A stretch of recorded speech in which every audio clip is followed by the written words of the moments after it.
Vous entrez dans l'aéroport, croyant que ce n'est qu'un lieu de passage. Un bâtiment rempli d'écrans, de longues files d'attente et d'annonces répétées. Mais ce que presque personne ne comprend, c'est que, dès l'instant où vous franchissez ces portes automatiques, vous cessez d'être un voyageur pour devenir une partie d'un système. Un système qui vous observe, vous classe et prend des décisions à votre sujet sans vous demander la permission. Il ne s'agit pas de malchance ou de chaos. Il s'agit de conception. Chaque retard, chaque fraise inattendue, chaque règle qui semble arbitraire répond à une logique silencieuse qui profite aux compagnies aériennes. Aujourd'hui, vous allez voir l'aéroport sous un autre angle, non pas comme un passager, mais comme quelqu'un qui comprend le jeu. Et une fois que vous l'avez compris, on ne peut plus jouer avec vous de la même manière. Quand le système annule votre siège avant que vous ne soyez en retard, imaginez courir dans l'aéroport, traverser les couloirs, monter les escaliers mécaniques et arriver à la porte en haletant, juste pour entendre une phrase impossible. Votre siège n'est plus disponible. L'avion est toujours là. La porte est toujours ouverte. Mais pour le système, vous n'existez plus. Non pas parce que vous êtes arrivé en retard, mais parce qu'un algorithme a décidé que vous le seriez probablement. Certaines compagnies aériennes utilisent des programmes qui prédisent si un passager arrivera à temps pour sa correspondance. Si le système calcule que vous n'y arriverez pas, il libère automatiquement votre siège pour un autre voyageur. Il n'attend pas que vous échouiez. Il anticipe. En théorie, cela semble efficace. En pratique, cela laisse de côté des personnes qui seraient arrivées, qui couraient, qui avaient de la marge, qui espéraient que l'avion serait aussi en retard. Le plus frustrant, c'est que, une fois cette décision exécutée, la révoquer est presque impossible. Le système vous a déjà réaffecté, a déjà réattribué votre siège, et maintenant, l'erreur semble être la vôtre. Ici, la clé est de ne pas accepter le discours.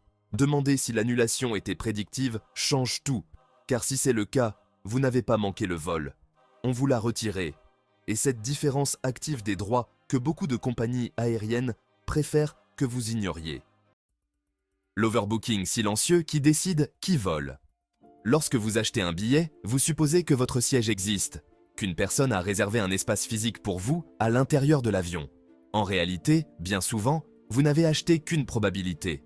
Les compagnies aériennes vendent plus de billets que de sièges disponibles parce que les statistiques leur indiquent qu'il y aura toujours des personnes qui ne viendront pas, qui annuleront ou qui rateront des correspondances.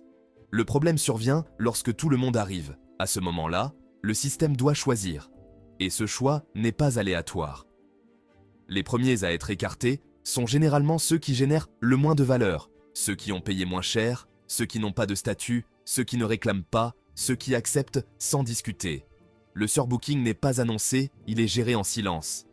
Jusqu'à ce que vous entendiez votre nom ou qu'on vous dise qu'il n'y a plus de siège pour vous. Le plus difficile est que beaucoup de gens acceptent la situation comme si c'était de la malchance. Ce n'en est pas. C'est une décision économique. Et ce que presque personne ne sait, c'est que, si l'embarquement vous est refusé contre votre volonté, il existe des compensations claires. Mais pour y avoir accès, il faut utiliser les mots corrects et ne pas accepter la première solution qu'on vous propose. Le système compte sur le fait que vous ne le ferez pas, que vous êtes fatigué, pressé, confus. Comprendre que le surbooking n'est pas un accident, mais une stratégie, change complètement votre position. Vous cessez de demander des faveurs et commencez à exiger des droits. Le piège ultime des crédits qui n'en ont pas l'air. Quand un vol est annulé, le chaos est immédiat. File d'attente, téléphone, écran qui change. Au milieu de ce désordre, une offre qui semble raisonnable apparaît, un avoir de voyage. Cela ressemble à une solution rapide, même généreuse. Mais c'est rarement le cas. Les crédits ne sont pas de l'argent. Ce sont des promesses avec des conditions. La plupart ont des dates d'expiration strictes, des limitations d'utilisation et des règles qui ne sont pas clairement expliquées. Certains ne peuvent pas être transférés, d'autres ne peuvent pas être divisés, et beaucoup perdent de leur valeur à cause de frais cachés lorsque vous essayez de les utiliser. Le pire, c'est que, dans certains cas, si vous réservez un nouveau vol avec cet avoir et que vous le modifiez à nouveau, la date d'expiration revient à l'original. Sans préavis. Ainsi, des millions sont piégés dans des systèmes de soldes qui ne sont jamais entièrement récupérés. L'argent est toujours à vous, mais il n'est plus dans votre poche. Ce que presque personne ne dit, c'est qu'en cas d'annulation, vous avez droit à un remboursement en espèces. Ce n'est pas une faveur, c'est une obligation. Accepter le crédit est commode pour la compagnie aérienne. Insister sur l'argent, c'est la liberté pour vous. Le système aéroportuaire vous analyse dès votre entrée. Avant même que vous ne montriez votre billet, avant même que vous ne mettiez un pied dans la file de sécurité, le système est déjà en train de vous lire. Ce n'est pas une métaphore. L'aéroport moderne fonctionne comme un environnement d'observation constante où caméras, personnel et algorithmes enregistrent les comportements, les temps, les mouvements et les habitudes. Il ne cherche pas des coupables, il cherche des variables. Qui marche vite, qui hésite, qui s'arrête trop longtemps, qui semble perdu. Tout cela alimente un profil invisible qui progresse avec vous dans le terminal. La plupart des passagers pensent que le contrôle commence à l'arche de sécurité. En réalité, il commence bien plus tôt. Les aéroports sont conçus pour induire le stress, éclairage froid, bruit constant, signalisation confuse. Sous pression, les gens commettent des erreurs. Et chaque erreur est une opportunité pour le système. Une valise mal placée, une hésitation devant un comptoir, une question inutile, tout cela vous rend visible. Ce n'est pas un hasard si certaines personnes ont toujours des problèmes et d'autres jamais. Ce n'est pas de la chance, c'est une question de comportement. Le système favorise ceux qui semblent savoir exactement où ils sont et ce qu'ils font. C'est pourquoi le premier secret n'a rien à voir avec les règles, mais avec l'attitude. Dans un aéroport, paraître perdu coûte plus cher que de l'être. Plus vous devenez invisible, moins vous rencontrez de friction. Et cette invisibilité commence bien plus tôt que vous ne l'imaginez. Pourquoi les compagnies aériennes mentent sur les retards? Peu de choses génèrent autant de frustration que de voir un retard de 30 minutes se transformer, petit à petit, en heures. Ce qui semble être de la désorganisation est en réalité une tactique. Les compagnies aériennes savent qu'annoncer un long retard dès le début provoque des remboursements, des réclamations et des passagers cherchant des alternatives. En revanche, le diviser en petits blocs maintient les gens calmes et, surtout, immobiles. Pendant qu'on vous dit « seulement une demi-heure de plus », vous ne bougez pas, vous ne vous plaignez pas, vous ne changez pas de plan. Vous restez près de la porte de peur de rater le vol. C'est du contrôle sans confrontation. Et ça marche. Il y a même des cas où le vol est avancé par rapport à la dernière annonce pour renforcer ce sentiment d'urgence constante. La façon de briser cette dynamique est simple. L'information indépendante. Suivre où se trouve réellement votre avion, savoir s'il vient d'un autre aéroport, comprendre si le problème est technique ou logistique. Quand vous avez ces données, l'annonce perd son pouvoir. Vous ne réagissez plus, vous décidez. Et cette différence, dans un aéroport, est énorme. Les commissions cachées qui changent les règles du jeu. C'est ici que le système cesse d'être purement opérationnel et devient économique. Dans certaines compagnies aériennes, surtout les compagnies à bas prix, détecter des bagages qui ne respecteraient prétendument pas les normes n'est pas seulement une obligation, c'est un stimulant. Certains agents reçoivent des commissions pour chaque valise qu'ils envoient en soute à la porte d'embarquement. De petites sommes, certes, mais répétées des dizaines de fois par jour. Et bien sûr, quand l'argent entre en jeu, l'interprétation des règles change. Cela explique des scènes qui semblent absurdes. Des passagers montrant que leur sac à dos rentre parfaitement dans le gabarit et recevant quand même un non. Des discussions tendues pour des centimètres invisibles. Des frais imprimés avant même que la conversation ne soit terminée. Ce n'est pas un hasard, ni un manque de politesse. C'est un système qui récompense la détection, pas la justice. Et le meilleur moment pour appliquer ce système est à la porte d'embarquement, quand vous n'avez plus de marge de manœuvre. À ce moment-là, vous ne pouvez pas réorganiser vos bagages, vous ne pouvez pas faire demi-tour, vous ne pouvez pas risquer de perdre votre vol. Le pouvoir est complètement déséquilibré, c'est pourquoi la prévention est essentielle. Il ne s'agit pas de tricher, il s'agit de ne pas activer le radar.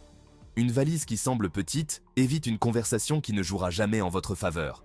Car quand le système a un incitatif économique, convaincre cesse d'être une option.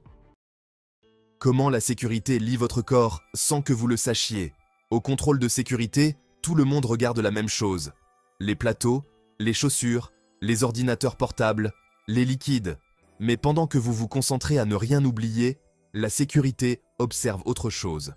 Votre corps, vos mains, votre respiration, votre posture, la façon dont vous regardez autour de vous.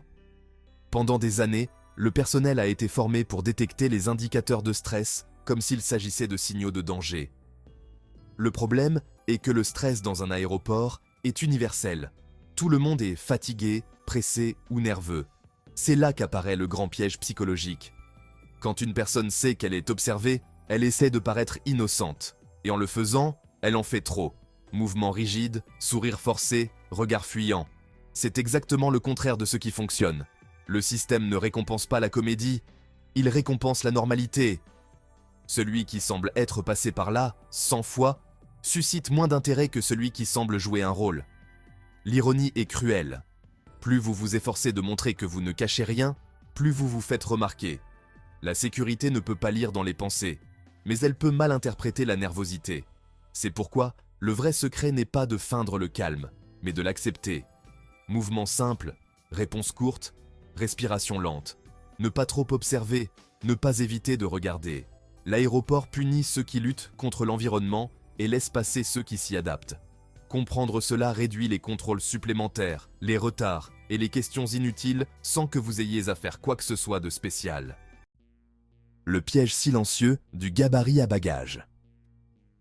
Peu de décisions semblent aussi innocentes et coûtent autant d'argent que de s'approcher volontairement du gabarit à bagages.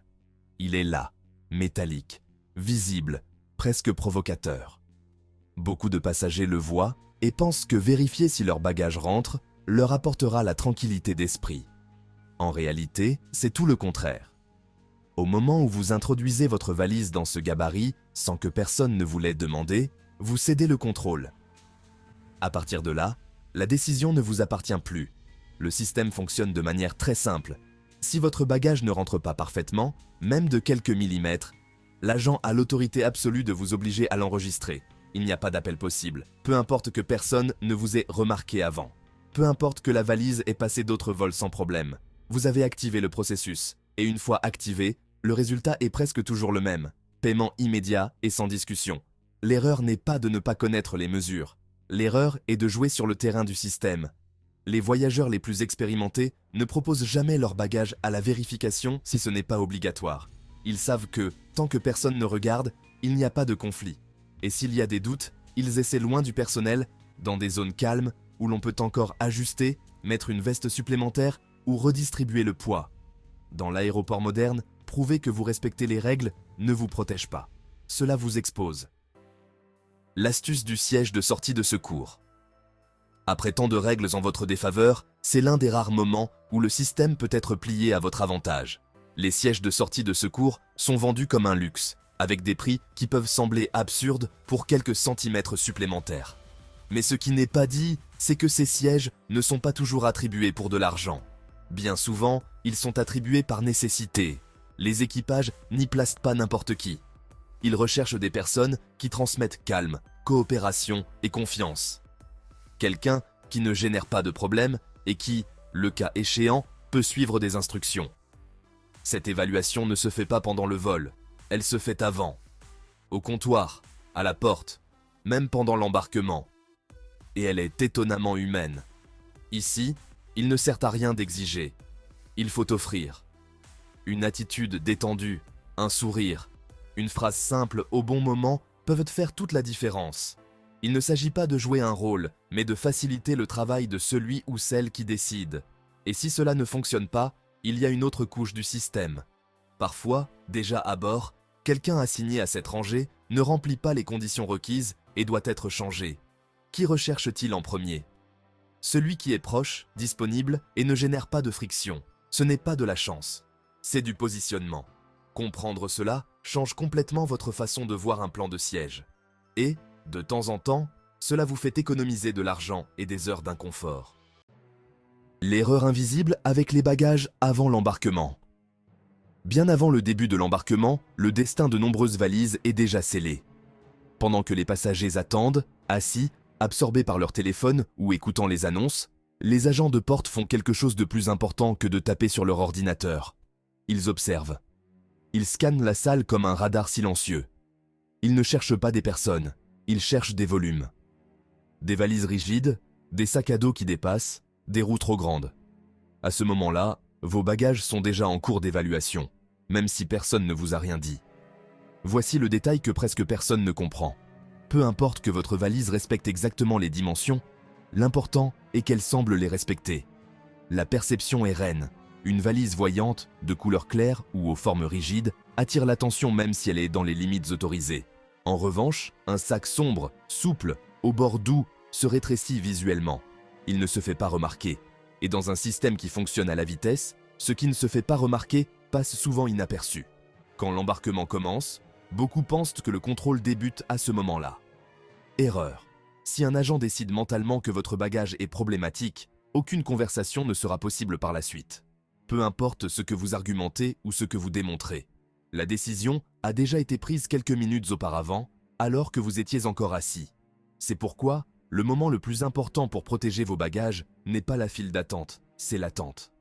Comment vous le placez, comment vous le tenez, si vous l'exhibez ou le cachez. Dans l'aéroport moderne, ce n'est pas celui qui a raison qui gagne, c'est celui qui passe inaperçu. Reprenez le contrôle à l'aéroport. L'aéroport n'est pas seulement un lieu de départ et d'arrivée des vols. C'est une machine conçue pour gérer les personnes, les émotions et les décisions sous pression. Il ne punit pas celui qui enfreint les règles, il punit celui qui ne les connaît pas. Chaque chapitre de ce voyage révèle la même chose. Le système n'est pas chaotique, il est prévisible. Et ce qui est prévisible peut être anticipé. Lorsque vous comprenez comment on vous observe, quand on décide pour vous et pourquoi on vous propose certaines solutions, vous retrouvez quelque chose d'essentiel, le contrôle. Vous ne réagissez plus à l'aéroport, vous vous y déplacez avec intention. Et cette différence se fait sentir, dans le temps, dans l'argent et dans la tranquillité. Car mieux voyager ne dépend pas de voler plus cher, mais de savoir exactement comment le jeu fonctionne. Et maintenant, vous le savez.